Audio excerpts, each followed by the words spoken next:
नमस्कार। The narrative में आप सभी का स्वागत है। भारत एक ऐसी प्राचीनतम सभ्यता जो जितनी भी प्राचीन सभ्यताएं हैं उनमें से एकमात्र आज जीवित है। दुनिया की प्राचीनतम सभ्यता जो आज भी अपने मूल स्वरूप में चल रही है। एक ऐसी प्राचीन सभ्यता जिसका गुणगान पूरी दुनिया में किया जाता है। इसी प्राचीन सभ्यता का एक जितने भी आधार स्तंभ है उनमें से एक महत्वपूर्ण आधार स्तंभ है ऋषि परंपरा, संत परंपरा। यह संत परंपरा, ऋषि परंपरा वर्षों से, सदियों से भारत में चली आ रही है। भारत के सभ्यता के आधार स्तंभों में से एक है। ऋषि मुनि, इनका तो सीधा सा अर्थ यह निकाला गया कि करुणा, वात्सल्य, प्रेम, समर्पण, त्याग, ज्ञान, शिक्षा, यह सब कुछ ऋषि और संतों से जुड़ा हुआ है। देश की सेवा, मातृभूमि की सेवा, धर्म की रक्षा, अपने नागरिकों की सेवा, यह सब कुछ साधु संतों का कार्य रहा है। जब जब समाज अशिक्षा और अज्ञान की ओर गया है, देश के साधु संतों और सन्यासियों ने देश को शिक्षा और ज्ञान की ओर लाया है। देश को एक प्रकाश दिया है। अपने ज्ञान से देश के नागरिकों को उन्होंने समाज में जागरूक किया है।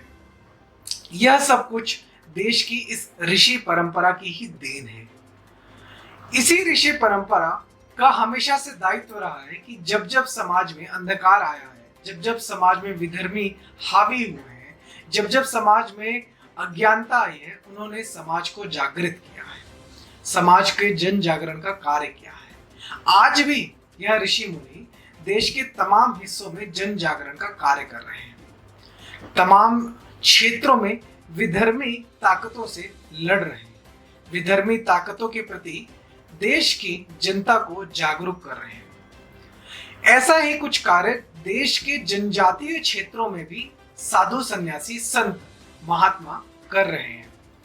साधु सन्यासी देश के जनजातीय क्षेत्रों में चल रहे मतांतरण, धर्मांतरण और प्रलोभन के कार्य को उजागर कर रहे हैं। हमने कुछ महीने पहले ही देखा है कि अप्रैल में जब देश में एक वुहान कोरोना वायरस की वजह से लॉकडाउन लगा, उस दौरान अप्रैल माह में महाराष्ट्र के पालघर में 2 साधु संतों की हत्या की गई। हत्या इतनी निर्मम थी कि लोगों से उस हत्या के उस फुटेज को देखा भी नहीं जा रहा था। उन 2 साधु संतों के अलावा उनके साथ एक ड्राइवर की भी हत्या की गई। तीनों लोगों की हत्या मॉब लिंचिंग के द्वारा की गई। तीनों लोग, 2 सन्यासी और एक उनका ड्राइवर, महाराष्ट्र से गुजरात की ओर जा रहे थे। पालघर, जो कि महाराष्ट्र मुंबई से लगा हुआ एक जनजातीय बहुल क्षेत्र है, वहां पर सन्यासियों की हत्या हुई। इस हत्या के बाद महाराष्ट्र सरकार, महाराष्ट्र की पुलिस और वामपंथी मीडिया समूहों ने इसे दबाने की पूरी कोशिश इसमें लगी रही कि यह जानकारी, इस हत्या के बारे में जानकारी, साधुओं की मॉब लिंचिंग की जानकारी जनता तक ना पहुंचे। लेकिन इस मॉब लिंचिंग के 2 दिन के बाद सोशल मीडिया में लोगों ने इस मॉब लिंचिंग की घटना का वीडियो देखा। वीडियो के सोशल मीडिया में बाहर आने के बाद देश की जनता में तेजी से आक्रोश फैला। संत समाज, तमाम राजनीतिक दल भी बहुत अधिक आक्रोशित नजर आए। देश की जनता इतने गुस्से में थी कि वह तत्काल प्रभाव से महाराष्ट्र के मुख्यमंत्री का इस्तीफा तक मांग रही थी। महाराष्ट्र के मुख्यमंत्री उद्धव ठाकरे स्वर्गीय बाला साहब ठाकरे के पुत्र हैं। इस वजह से उनसे उम्मीद भी की गई कि पालघर में जिन 2 साधुओं की लिंचिंग हुई उन्हें न्याय मिलेगा। लेकिन आज 4 महीने बाद भी महाराष्ट्र में जिन 2 साधु संतों की हत्या की गई उन्हें कोई न्याय नहीं मिला है। पालघर में जिन 2 साधु संतों की हत्या की गई उसके पीछे कहानी बनाई गई कि उस पूरे क्षेत्र में बच्चा चोरों का अफवाह फैल गया या चोरों का अफवाह फैल गया। इस तरह की पूरी कहानियां रची गई जिससे इस लिंचिंग को एक जस्टिफिकेशन दिया जा सके, इसे जस्टिफाई किया जा सके, समाज में इसे सामान्य किया जा सके, एक सामान्य हत्या के रूप में परोसा जा सके। लेकिन धीरे धीरे सच्चाई बाहर आती गई। कई मीडिया रिपोर्ट्स ने बताया कि इस पूरे क्षेत्र में शराब माफिया, माओवादी विचारक, चर्च, ईसाई प्रचारक और हिंदू धर्म जनजातीय समाज से कन्वर्ट हुए क्रिश्चियन जो लोग हैं इस पूरे षड्यंत्र में शामिल हो सकते हैं। इनका एक पूरा नेक्सस पालघर में मौजूद है। आसपास चर्चों की संख्या मंदिरों से भी ज्यादा है। इस पूरे क्षेत्र में लगातार तमाम साधु संत जनजातीय समाज में जन जागरण का कार्य कर रहे थे। यही वजह है कि जो शराब माफिया है, जो माओवादी विचारक है, जो चर्च है, जो ईसाई प्रचारक है, उनकी नजर में साधु संत एक दुश्मन है, एक दुश्मन की तरह उनके सामने खड़े हैं, क्योंकि वो जनजातीय समाज के भोले भाले लोगों को कन्वर्ट होने से रोकते हैं।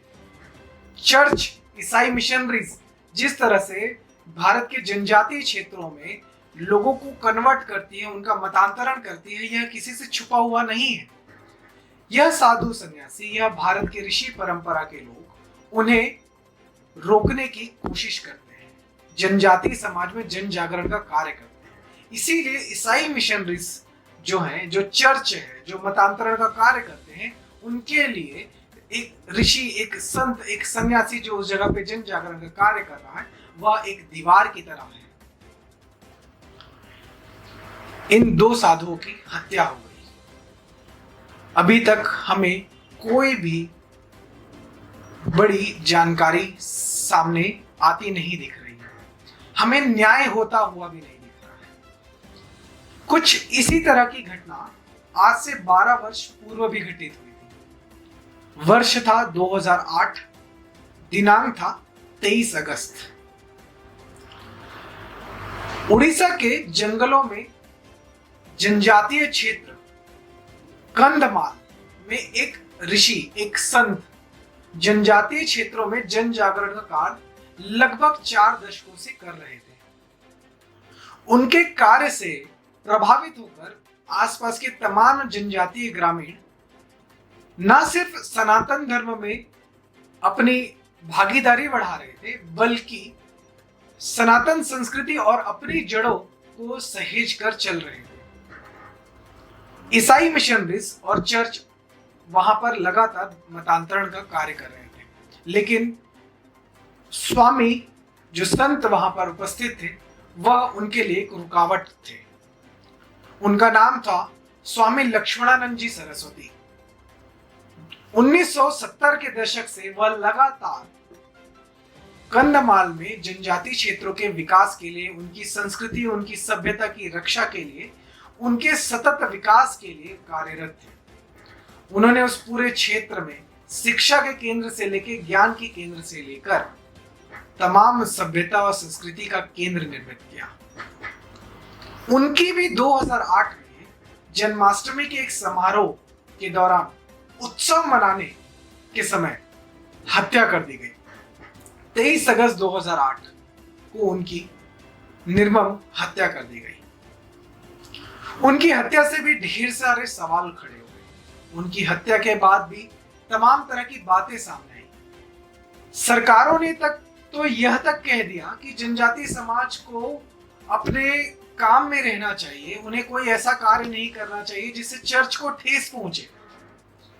उनकी हत्या के पीछे ईसाई संगठनों और माओवादी संगठनों का नाम सामने आया, लेकिन आज तक उन्हें न्याय नहीं मिल पाया। आइए जानते हैं कि भारत में जनजातीय क्षेत्रों में जो सेवा में लगे संत हैं, साधु हैं, उनकी निर्मम हत्याएं कौन कर रहा है? आखिर जनजातीय समाज के जन जागरण में लगे हुए लोगों को कौन मार रहा है? देखिए पूरी कहानी, पूरे तथ्य इस रिपोर्ट में।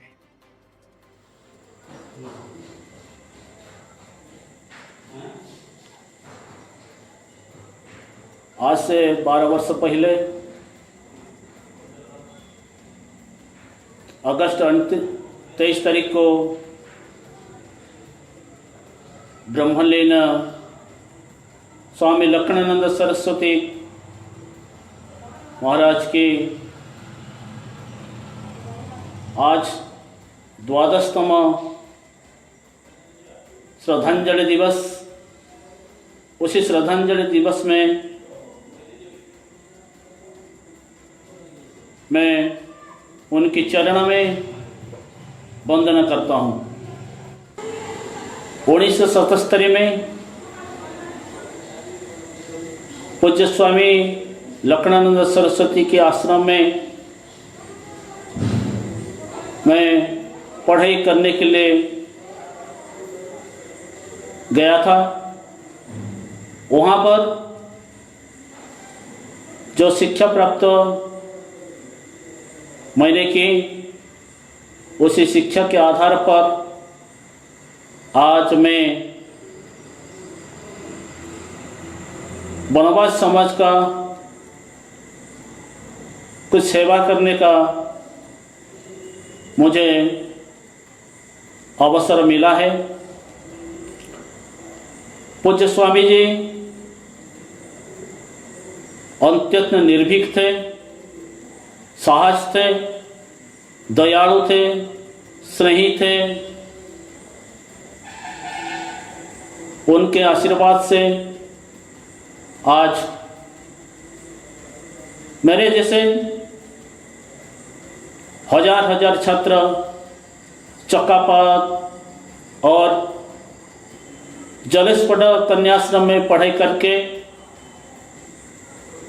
विभिन्न स्थान में उच्च पदवी में प्रशासनिक अधिकार से लेके साधारण कृषि विभाग में आज कंधमाल में कार्यरत हैं। तो 19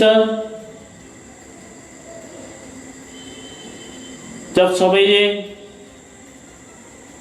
सारा भारतवर्ष में गोरक्षा आंदोलन चल रहा था,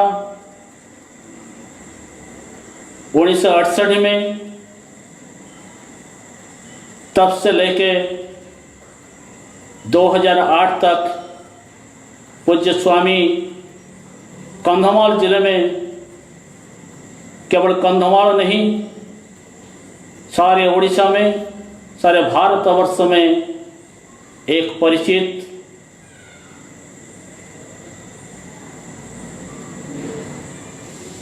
है। दीर्घ 40 वर्ष से वनवासी क्षेत्र में काम किए हैं। वनवासी लोगों की शिक्षा, संस्कृति, स्वाभिमान, अस्मिता जागरण के लिए और पूरे 40 साल और कर्ममय जीवन में ये समय बिताए हैं। पूज्य स्वामी जी 1970 में कंधमाल जिला में प्रवेश किए और चकापात में संस्कृत विद्यालय शुरू किए हैं।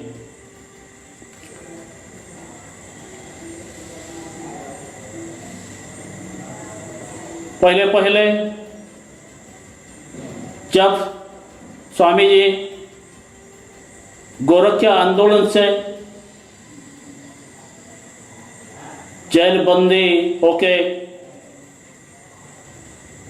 जामीन से कारामुक्त हुए, उड़ीसा पहुँचे, तब तत्कालीन ओडिशा के राष्ट्रीय स्वयंसेवक संघ के संघ चालक माननीय भूपेन कुमार बसु के साथ परिचय होने के बाद 1969 में पूरे में विश्व हिंदू परिषद का एक सम्मेलन था। वहाँ पर विभिन्न कार्यकर्ता लोग बैठ के विचार विमर्श किए और स्वामी जी को बताए कि स्वामी जी, कंधमाल एक जिला है जहाँ पर ईसाई मिशनरियों का काम खूब तेजी से चल रहा है और वनवासी संस्कृति, जनजाति संस्कृति लोप होने जा रहा है। आप वहाँ जाइए और जनजाति समाज को फिर वापस लाइए, अपना संस्कृति, अपना स्वाभिमान, अस्मिता जागरण आदि कार्य करना है। स्वामी जी वहीं से सीधे कंधमाल आए, जहाँ पर कंधमाल में सारे कंधमाल को एक साल में परिक्रमा किए स्वामी जी ने। और कंधमाल एक स्थान है जहाँ चारों ओर से घाटी का स्थान है, पहाड़ी का स्थान है, नदी नाला और विभिन्न कीर्तिराज का ये स्थान है। अत्यंत रमणीय, अत्यंत सुंदर ऐसे एक स्थान है। इसलिए इंग्रेज सरकार जब थी उसी से पहले से ही 1838 में यहाँ पर ईसाई लोक ने रायकिया एक ब्लॉक है, रायकिया ब्लॉक से कुछ दूर एक मंडासुर गांव है, वहाँ पर कंधमाल का एक प्रथम पहला चर्च वहाँ पर बनाया गया है। उसी के आधार पर सारे जिले में ईसाई लोग सोच रहे थे, विचार कर रहे थे कि ये कंधमाल को हम एक कृष्ण स्थान बनाएंगे। उसी समय पूज्य स्वामी लक्ष्मणानंद सरस्वती भगवान की करुणा से यहाँ पहुँचे और 1970 में चकापात में, जहाँ पर विरूपाक्ष मंदिर है, आनंदेश्वर मंदिर है, बड़ेश्वर मंदिर है, एक शैव पीठ के नाते चकापात सारे देश में प्रसिद्ध हैं। ऐसे एक स्थान को चुने और विरूक्षा मंदिर के पास उसी समय के तहसीलदार के अनुदान से 36 एकड़ जमीन पर स्वामी लक्ष्मणानंद सरस्वती वनवासी कल्याण आश्रम नाम से एक आश्रम प्रतिष्ठा किए। धीरे धीरे वहाँ पर अनेक छात्र पढ़ने के लिए आए। जो छात्र पढ़ के वापस गए, उन छात्रों को वहाँ पर अपने गांव में जाके कृषि करने का वो काम बताए। आश्रम में खुद पूज्य स्वामी जी रात 4 बजे से रात 10 बजे तक सभी विद्यार्थियों को सुबह समय समय पर कृषि का शिक्षा, गोपालन का शिक्षा देते थे और कैसे कृषि किया जाएगा। उसी समय पहले आश्रम को चलाने के लिए सरकार का कुछ भी अनुदान नहीं आता था, तो इसलिए स्वामी जी खुद आश्रम में खेत वगैरह करते थे और करवाते थे और स्वयं भी करते थे।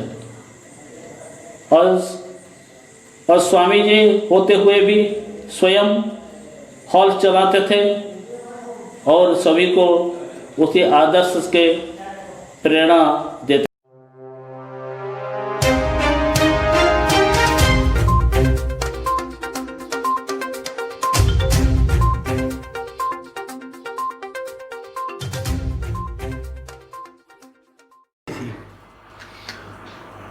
लगातार वहां पर जनजातीय क्षेत्रों में रिजॉइसिंग खोमसा चर्च और ईसाई मिशनरी द्वारा किए जा रहे मतांतरण के कार्यों को रोकने की प्रयास कर रहे थे। वह जनजाति समाज के लोगों को जागरूक कर रहे थे, समाज की अपनी संस्कृति, अपनी सभ्यता को बचाने का प्रयास कर रहे थे। इनकी भी निर्मम हत्या कर दी गई।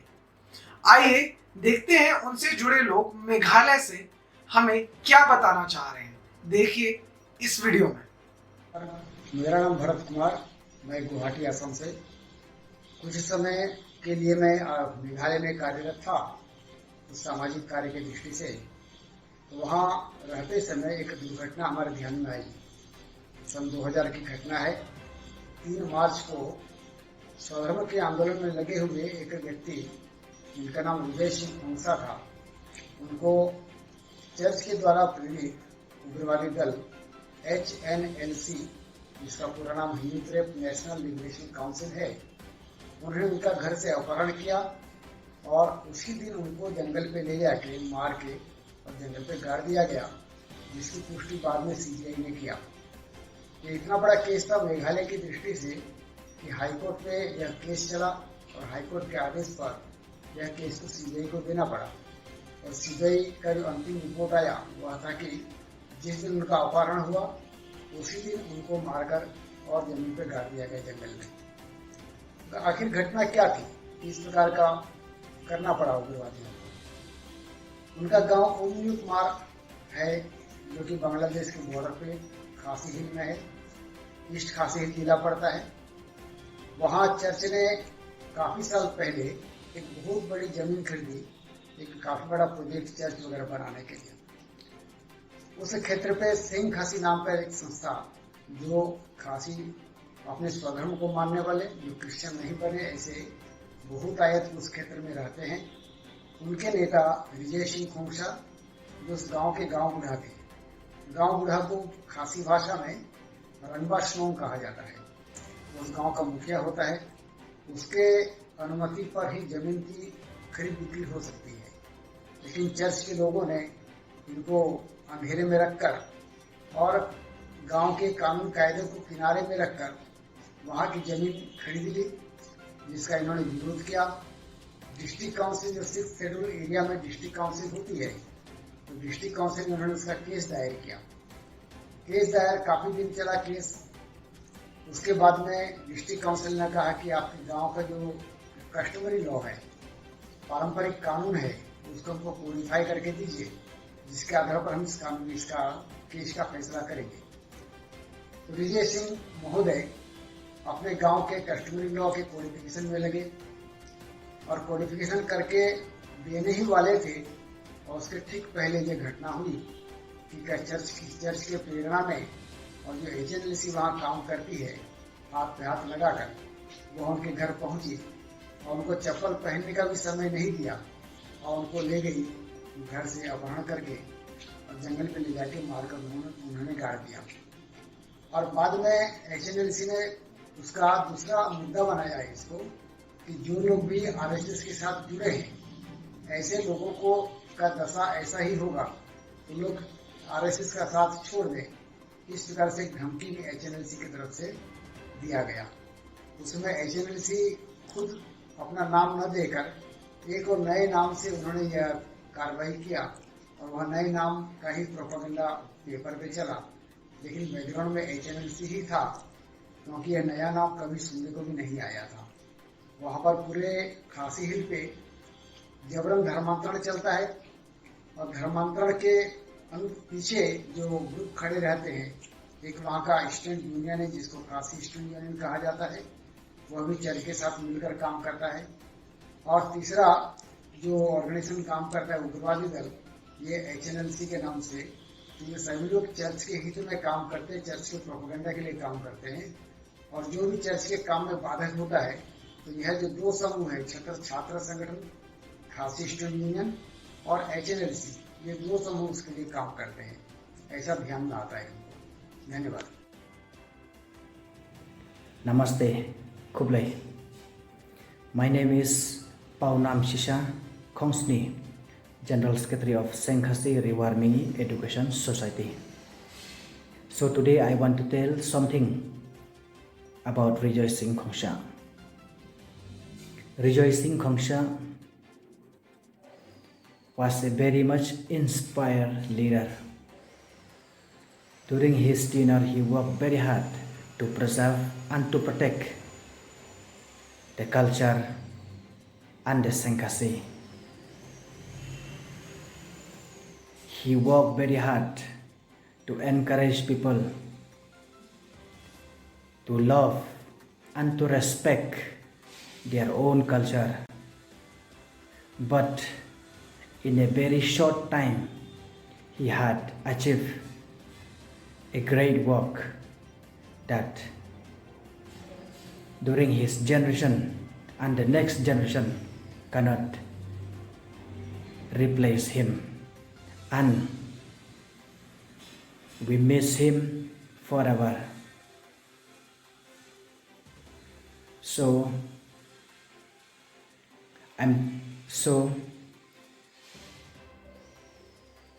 Rejoicing Khongsha was born on 25th October 1939 at Umnyu Tamar village, which is around 75 kilometers from Shillong, the capital of Meghalaya, and around 2 kilometers from the Bangladesh border. He had 4 brothers. All of them had expired, and the younger one is still survived till today. As a childhood, he was very much intelligent, but due to the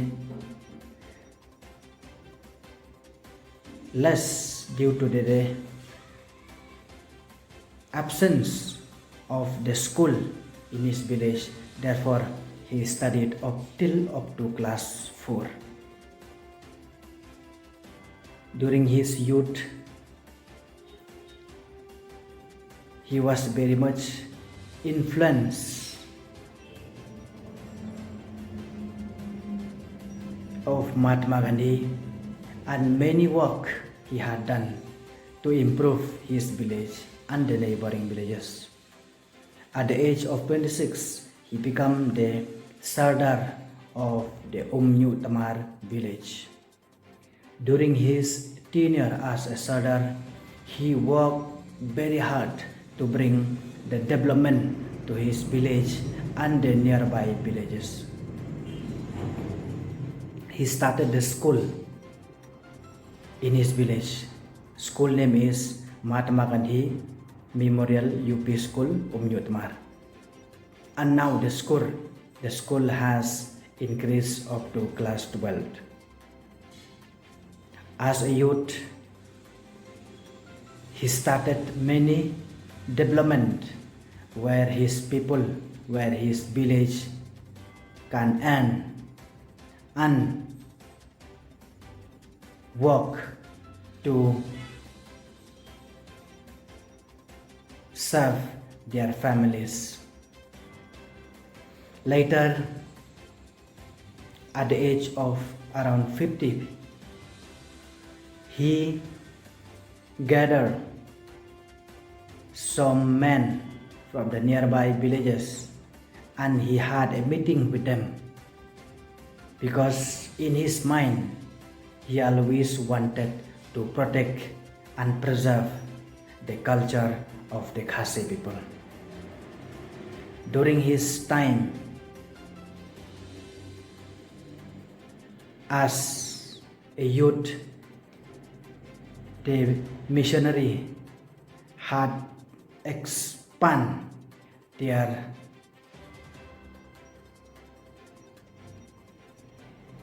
religious purposes to various different parts of the village. Therefore, on seeing that the missionaries would finish all the culture, all the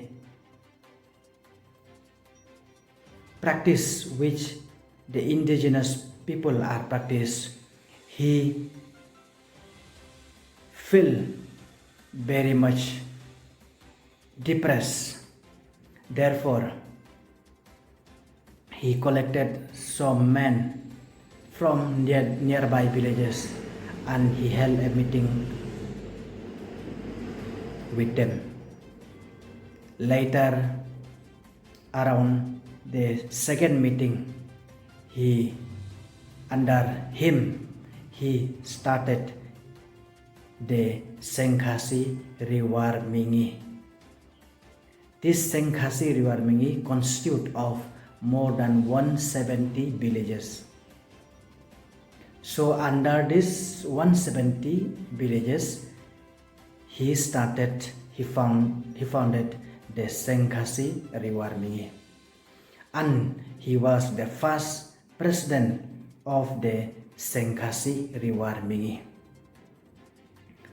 Under his tenure as the president of the Sengkhasi Riwarmingi, he started many work to develop, to influence the indigenous people. He started many schools, Sengkhasi School, Olim Singh Sengkhasi School, and many other schools he has started in order to protect from the expansion of the missionaries. Under his tenure as the president, he formed the Sengkhasi in different villages. There are around 15 villages where he formed the Sengkhasi. Many people, many leaders were greatly influenced under his leadership. And at that time, the Sengkhasi was very much strong, that the whole Meghalaya, that the whole Khasi Jantia could not believe under his leadership. But slowly, the missionaries, on seeing his work, on seeing his development, they started to put pressure on him. Many times he got threatened from the missionary people, but he continued his work without no fear. Later, he started the Samla Sengkhasi Riwarmingi. This is especially for the youth. He encouraged the youth to go and spread about the importance, about the culture of the Khasi to different parts of the Khasi Jantia region. Later, he come in contact with some people from different parts of India, and in order to develop a leader who will take forward the work of Sengkhasi, what he do, he collected many students from different parts of Meghalaya and sent them to Delhi, Maharashtra, Madhya Pradesh, Andhra Pradesh, and many other states, and Assams also.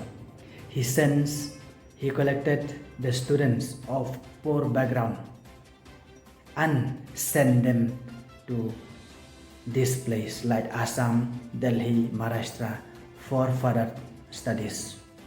Why he sent them? Because he wanted that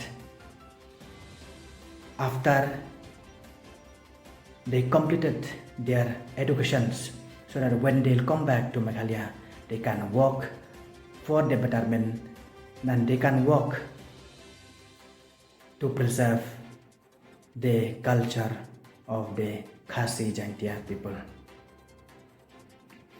And during his tenure, many students have come out. There are around 500 to 1000 students who had studied to Delhi, Maharashtra, Pune, Andhra Pradesh, Madhya Pradesh. They have come out and now they are working for the Sengkhasi, for the people of the Meghalaya. The missionaries, on seeing his work, they could not tolerate that